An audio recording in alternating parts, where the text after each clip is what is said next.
সবাইকে শুভেচ্ছা। আজকে শুভ বিকেল। আজকে আমরা সমবেত হয়েছি, আমাদের একটি উদ্দেশ্য আছে যে আমরা আজকে জনাব সাজ্জাদ শরীফ ওনার কাছ থেকে আমরা শুনব। তবে তার পেছনে আরেকটি উদ্দেশ্য আছে যে আপনারা জানেন যে বাংলাদেশ সরকারের তথ্য যোগাযোগ প্রযুক্তি বিভাগের অধীনে বাংলাদেশ কম্পিউটার কাউন্সিল তথ্য প্রযুক্তিতে বাংলা ভাষা সমৃদ্ধকরণের কাজ করছে।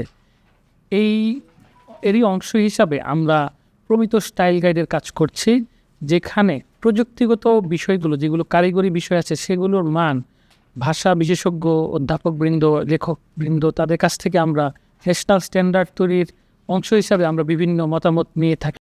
মতামতের অংশ হিসাবে আমরা বিশেষজ্ঞদের কাছ থেকে শুনতে চাই মুক্ত বক্তৃতা, আমরা বলতে পারি মুক্ত আলোচনা। তো আজকে আমাদের সৌভাগ্য যে আমরা পেয়েছি অত্যন্ত ব্যস্ত মানুষ কবি সাজ্জাদ শরীফ, সম্পাদক সাজ্জাদ শরীফকে। কেন সাজ্জাদ শরীফকে আমরা ওনার দ্বারস্থ হয়েছি তার একটা মূল কারণ হলো বাংলা ভাষা নিয়ে, বাংলা ভাষা ব্যবহার নিয়ে সাজ্জাদ শরীফ নিজে একটি স্কুল। এটা নিশ্চয়ই অত্যুক্তি নয়, কারণ আমরা যখন কোনো একটা পরিভাষা বা প্রতিবর্ণীকরণ নিয়ে চিন্তা করি একাডেমিয়াতে, আমাদের হয়তো বছরে 3-4টা বড় ধরনের সমস্যা আছে যে এইটার আমরা কি প্রস্তাব করতে পারি।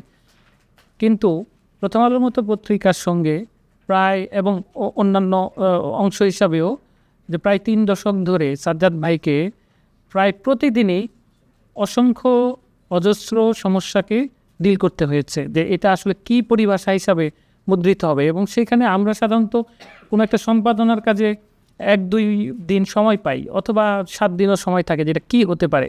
কিন্তু দৈনিক পত্রিকাতে এটা তৎক্ষণাৎ, এটা এখনই এই সিদ্ধান্ত নিতে হয়। ফলে এই যে একটা জার্নি, এটা আমাদের শোনার আগ্রহ রয়েছে। তো আমি এই আলোকে যে আজকে বিশেষ করে আমরা অনুবাদ নিয়ে কাজ করেন এবং পরিভাষা নিয়ে কাজ করেন এবং লেখালেখি করেন, তাদেরও আমরা আজকে শ্রোতা হিসাবে এবং আলোচক হিসাবে এখানে আমন্ত্রণ জানিয়েছি। তো আপনারা জানেন যে যেই প্রকল্প থেকে আমরা কাজটি করি, গবেষণা উন্নয়নের মাধ্যমে তথ্য প্রযুক্তিতে বাংলা ভাষা সমৃদ্ধকরণ, তার প্রকল্প পরিচালক মহোদয় মিস্টার মাহবুব করিম স্যার, এবং আজকের যে মূল বক্তব্য প্রদান করবেন মিস্টার সাজ্জাদ শরীফ, উভয়কে আমি মঞ্চে আসন গ্রহণ করার জন্য বিনীত অনুরোধ করছি।